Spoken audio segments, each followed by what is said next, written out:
السلام علیکم ناظرین، میں ہوں بیرسٹر شہزاد اکبر اور آپ دیکھ رہے ہیں میرا یوٹیوب چینل۔ ناظرین، کل رات یا شام کے آخری پہر بلوچستان سے آئے ہوئے کچھ احتجاج کرنے والے وہ اسلام آباد کے دروازے پر دستک دے رہے تھے، اور ان بلوچستان سے آنے والے جو یہ گروپ تھا، یہ بلوچستان یکجہتی مارچ کے نام سے تھا، اور یہ بلوچستان میں انفورس ڈس اپیرنسز یا مسنگ پرسنس کا جو مسئلہ ہے، اور ایکسٹرا جوڈیشل کلنگ جس کو ٹارگٹ کلنگ بھی کہا جاتا ہے، جس کے اوپر ایک نظریہ یہ ہے کہ یہ سپریٹسٹ ہیں جن کی ٹارگٹڈ کلنگ اور انفورس ڈس اپیرنسز ہو رہی ہے۔ دوسری طرف وہ ہے جو دوسری سوچ یہ ہے کہ یہ بلوچستان کے عوام کے حقوق کے لیے، یا بلوچستان میں یہ خود بلوچ ہیں اپنے حقوق کے لیے، اپنے حقوق کے تحفظ کے لیے، اور ریاست ان سے جو غیر منصفانہ سلوک کر رہی ہے اس کی بیک گراؤنڈ میں یہ سارے پروٹیسٹ ہو رہے ہیں۔ اور یہ ایشو تقریباً پچھلے 2 دہائیوں سے بہت زیادہ بلوچستان میں ابل رہا ہے، جس کی وجہ سے آپ سب کو معلوم ہی ہے کہ بلوچستان میں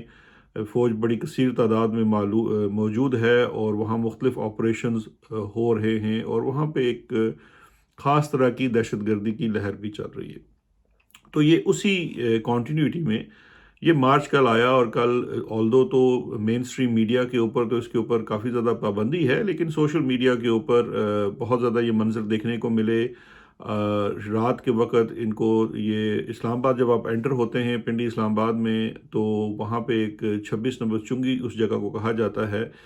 یہ وہ لنک روڈ ہے جو اسلام آباد کو موٹر وے اور جی ٹی روڈ کی طرف سے آنے والوں کو اسلام آباد میں انٹری دیتی ہے اس سائڈ سے۔ تو وہاں پہ ان کو روک دیا گیا، وہاں پہ انتظامیہ کے لوگوں نے کوشش کی ان سے کوئی مذاکرات کرنے کی۔ وہ مذاکرات تو آپ کو پتہ ہے جنرلی ہوتے ہیں، جس کے بعد وہاں پہ ان کے اوپر رات کو لاٹھی چارج بھی ہوا، ان کے اوپر ٹھنڈے پانی کی وہ جو ایک پریشر والا چھڑکاؤ ہوتا ہے وہ بھی کیا گیا ان کو منتشر کرنے کے لیے۔ یہ لوگ بڑے ڈیڈیکیٹڈ تھے، ڈٹے رہے، وہ ہلے نہیں، اور اس کے بعد تقریباً 300 سے زائد، اسلام آباد پولیس کی اپنی رپورٹ کے مطابق 300 سے زائد لوگوں کو گرفتار کر لیا گیا ہے۔ اس یکجہتی مارچ کے اندر ایک نام کل سے بہت زیادہ سوشل میڈیا پہ چل رہا ہے، یہ نام پہلے بھی ابھرتا رہا بار بار اخباروں کے اندر، رپورٹس کے اندر، انٹرنیشنل میڈیا کے اندر۔ وہ نام ہے مہارنگ بلوچ کا۔ مہارنگ بلوچ ایک ہیومن رائٹس ایکٹیوسٹ کہا جا سکتا ہے۔ وہ خود شکار ہیں اس ظلم کا اور بربریت کا جو بلوچستان میں بالکل جاری ہے، اس سے ہم قطع نظر نہیں کر سکتے۔ ان کے بارے میں کچھ تفصیل سے آگاہ کرتا ہوں، لیکن آج اس ٹاپک پہ بات کرنے کا مقصد یہ تھا، اور معنی یہ تھے کہ اگر ہم بات کرتے ہیں ایک پاکستان کی، تو ایک پاکستان میں دو طرح کے قانون نہیں ہو سکتے۔ بلوچستان جیسے دور دراز علاقوں میں یہ دو طرح کے قوانین اور دو طرح کا پاکستان تو بہت عرصے سے چل رہا ہے، لیکن اب اس کا احساس یا اس کی تپش جو ہے وہ مین لینڈ پاکستان، بڑے شہروں میں رہنے والے، خاص کر پنجاب، سینٹرل پاکستان جو ہے، یا سینٹرل پنجاب جو ہے، لاہور، اسلام آباد میں جب سے پی ٹی آئی کے اوپر ایک اسی نوعیت کا کریک ڈاؤن ہو رہا ہے جیسا بلوچستان میں پچھلے 20 سالوں سے ہو رہا ہے، تو کچھ احساس بڑھتا جا رہا ہے کہ ہمیں ریاست کی جو دست درازی ہے، اور وہ جو ایک سوچ ہے ریاست کے ایک حلقے میں، جس کا اظہار ابھی ریسنٹلی ہمارے نگران وزیر اعظم انوار کاکڑ صاحب نے کیا، جن کا فارچونیٹلی یا انفارچونیٹلی کہنا چاہیے تعلق جو ہے وہ خود بلوچستان سے ہے۔ ان کے بقول جو تشدد کا اختیار ہے یا سوابدید ہے وہ محض ریاست کے پاس ہے، اور یہ وہ مائنڈ سیٹ ہے جس کی وجہ سے ہم نے دیکھا ہے کہ پچھلے 20 سالوں میں یہ مشرف ایرا میں ایک دفعہ سے پھر سے ایک پرتشدد کارروائیاں شروع ہوئی، جس کا ایک بہت بڑا پوائنٹ جو تھا نواب اکبر بگٹی کی ٹارگیٹڈ کلنگ تھی، اور اس وقت سے لے کر فالوئنگ آن دیٹ بہت زیادہ جو جسے کہنا چاہیے کہ طاقت کے ساتھ اس چیز سے لڑنے کی کوشش کی جا رہی ہے، جو کامیاب ہوتی کسی صورت تو خیر نظر نہیں آتی، کیونکہ بلوچستان میں جو امن ہے اس کا قیام نہیں ہو سکا ہے، اور بلوچستان میں جس طرح کی ڈیولپمنٹ اور ترقی ہونی چاہیے تھی، ڈسپائٹ دا فیکٹ کہ 18ویں ترمیم آنے کے بعد اور جو صوبوں کو فائنینشیل رائٹس ملنے کے بعد بلوچستان کے اوپر بہت زیادہ انویسٹمنٹ کی گئی ہے، لیکن وہ ساری کی ساری انویسٹمنٹ جو ہے یہی جو کانفلکٹ ہے اس ریجن کے اندر اسی کی مینجمنٹ میں ہی خرچ ہو رہا ہے، اور باقی پیسہ کرپشن کی اور وہ سرداروں کی کرپشن، کیونکہ وہ اسٹیٹ کو سپانسر کرتے ہیں، اسٹیٹ کے ساتھ رہتے ہیں، ان کو کھلانے پلانے میں تو صرف ہو رہا ہے، عام عوام تک اس کے فائدے نہیں پہنچ رہے ہیں۔ اور جب ایک اس طرح کا انڈر ڈیولپڈ ایریا جب ڈیولپ ہوتا ہے، اور اس ڈیولپ ہونے سے جو فائدہ آپ کی ملک کی معیشت کو مل سکتا ہے وہی نہیں مل رہا ہے،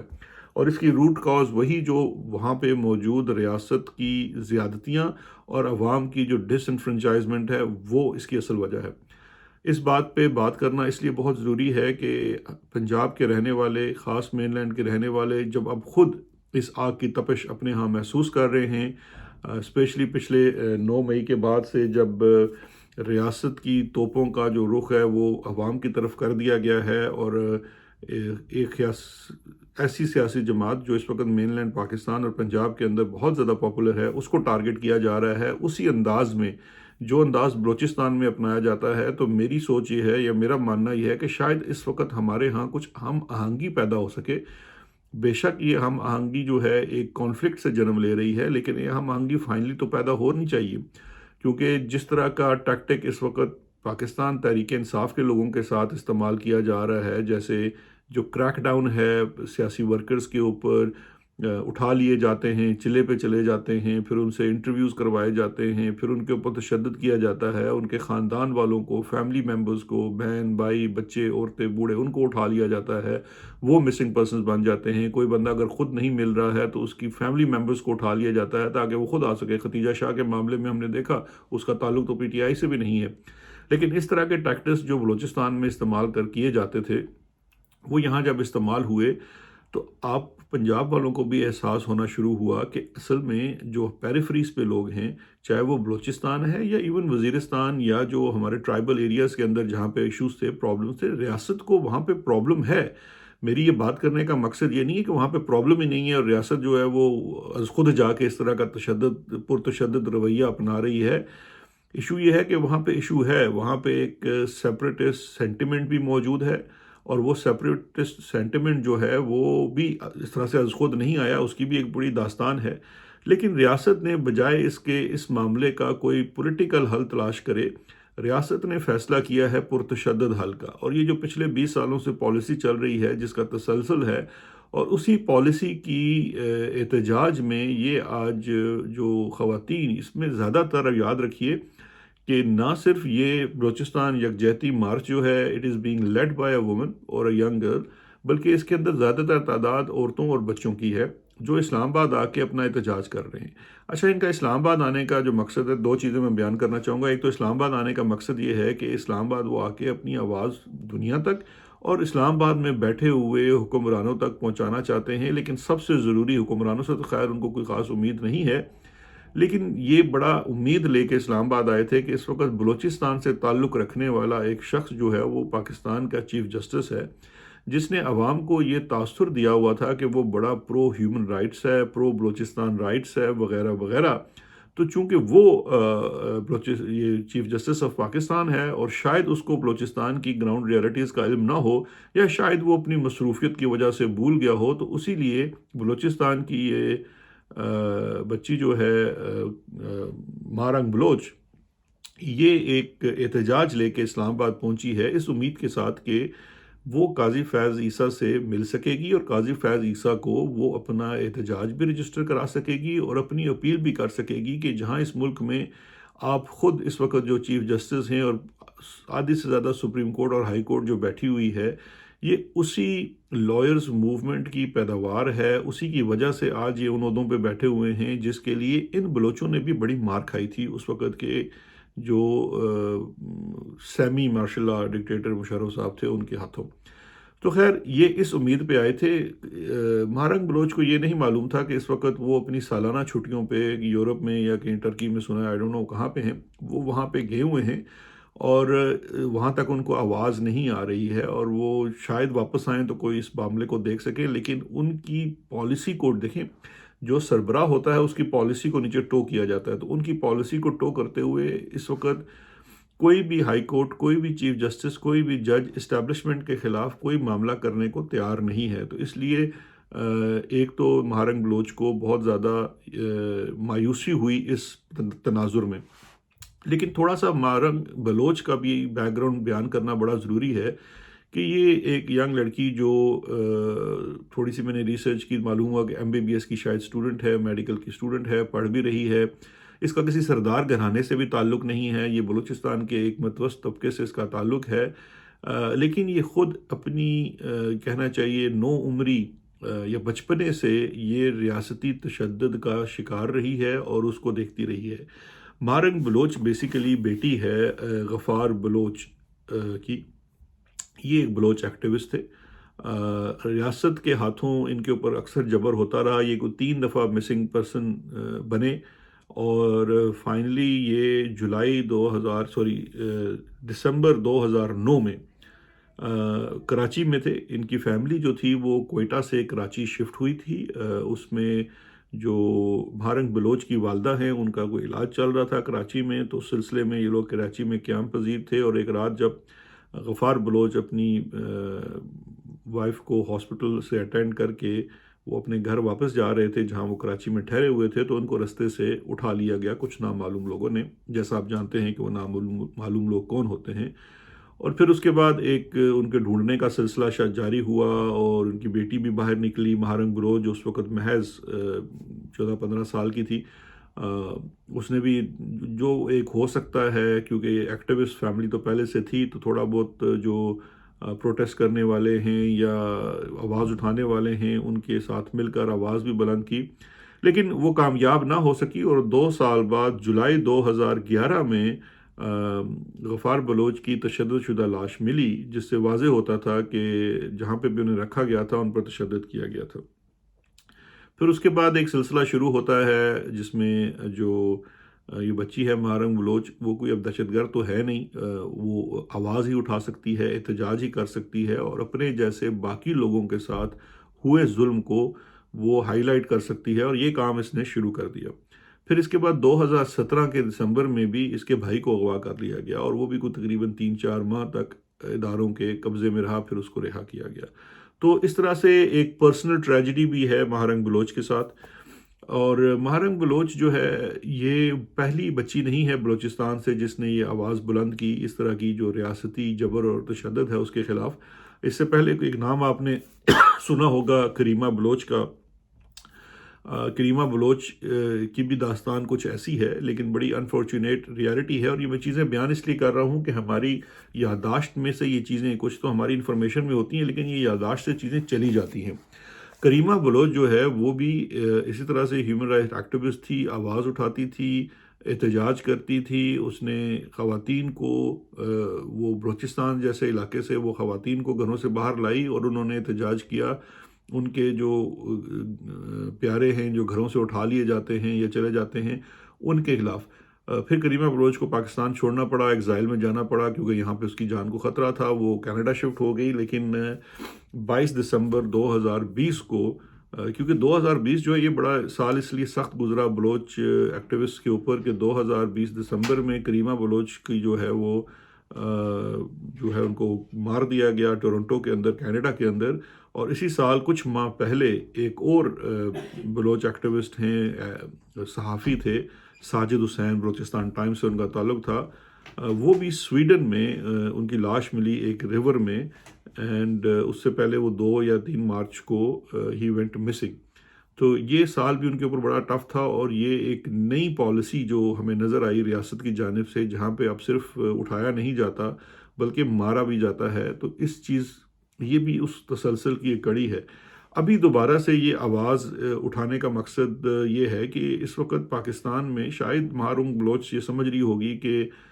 اسلام آباد میں چونکہ قاضی فیض عیسیٰ صاحب بیٹھے ہوئے ہیں، وہ اتنے بڑے بلوچستان کے گھرانے سے ان کا تعلق ہے، قائد اعظم کے ساتھیوں میں سے ان کے والد تھے، آلدو تو خیر انہوں نے ایوب خان کا بھی بہت ساتھ دیا، لیکن وہ خود یہ چونکہ کہتے ہیں تو ابھی وہ انہی کے کہے کے اوپر وہ اسلام آباد آئی کہ شاید اس کو یا اس معاملے کو اٹھایا جا سکے، اس کے اوپر ان کو انصاف مل سکے یا ان کی آواز سنی جا سکے۔ اور ویسے تو امید نہیں کرنی چاہیے، ایک اور بھی شخص جس کا تعلق بلوچستان سے ہے وہ اس وقت نگران وزیر اعظم ہے، لیکن جس قسم کی وہ باتیں کر رہا ہے میرا نہیں خیال کہ اس خاتون کا محرم بلوچ کا بہت زیادہ امیدیں ہوں گی انوار کاکڑ کے ساتھ، لیکن کاکڑ صاحب جو ایک امپریشن دینے کی کوشش کرتے ہیں کہ وہ بہت پڑھے لکھے اور علمی شخص ہیں، تو انہیں یہ ضرور دیکھنا چاہیے کہ یہ کیا ہو رہا ہے۔ اور اسپیشلی دیکھیں، اور آپ اگر آپ کچھ نہیں کر سکتے، آپ اس وقت اتنے مظلوم ہیں کہ آپ کی آواز نہیں نکل سکتی، تو آپ کم از کم انہیں اس احتجاج تو اسلام آباد میں بیٹھ کر کرنے دیں۔ یہ جو آپ ان کے اوپر ٹھنڈے پانی کا چھڑکاؤ اور لاٹھی چارج اور پھر اٹھا کے جیلوں میں بند کر دینا، اس سے آپ اپنی پاکستان کی بدنامی میں مزید اضافہ کر رہے ہیں۔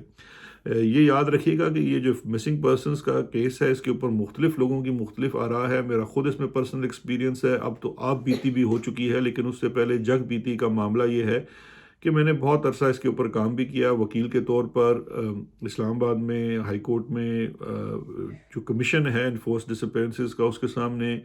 درجنوں فیملیز کو ریپرزینٹ کیا ان معاملوں کے اندر،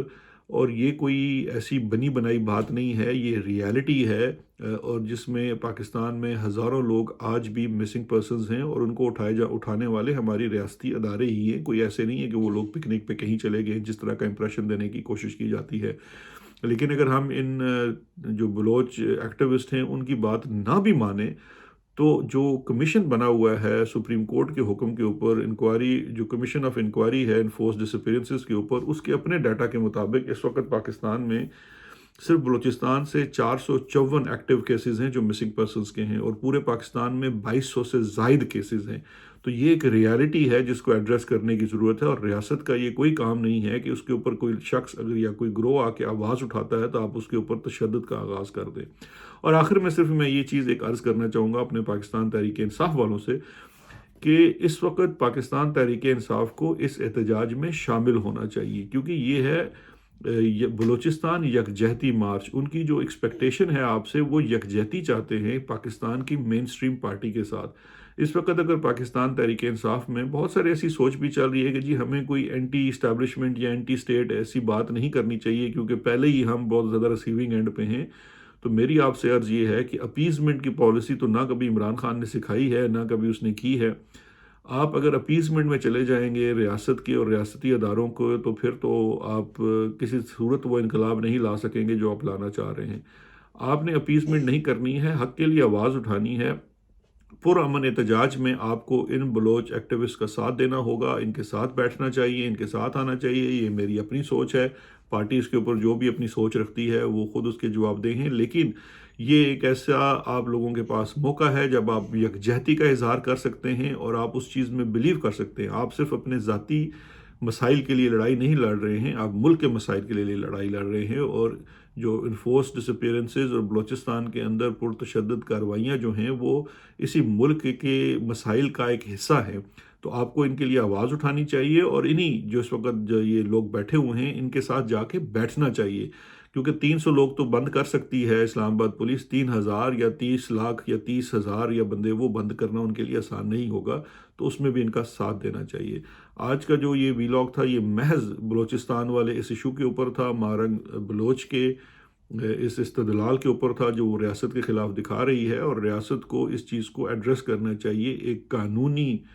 طریقے سے اور ایک پولیٹیکل طریقے سے، نہ کہ تشدد کے ساتھ، کیونکہ اس وقت جو اسلام آباد میں ایک اہم ادارے میں جو لوگ بیٹھے ہوئے ہیں یہ وہی لوگ ہیں جنہوں نے پچھلے 10-15 سال بلوچستان میں یہی پرتشدد کارروائیاں کی تھی، اور جب سے وہ اسلام آباد آ کے بیٹھے ہیں، اسلام آباد میں اور پنجاب میں اسی طرح کی کارروائیاں اب مین سٹریم سیاسی جماعتوں کے ساتھ ہو رہی ہیں۔ تو اب اگر آپ آواز نہیں اٹھائیں گے تو پھر یہ کام چلتا رہے گا، پھر تو آپ چپ کر کے زومبیز بن جائیں اور ان کے سامنے سر تسلیم خم کر دیں۔ اپنا بہت خیال رکھیے گا، انشاءاللہ پھر آپ سے بات ہوگی۔ شکریہ، خدا حافظ۔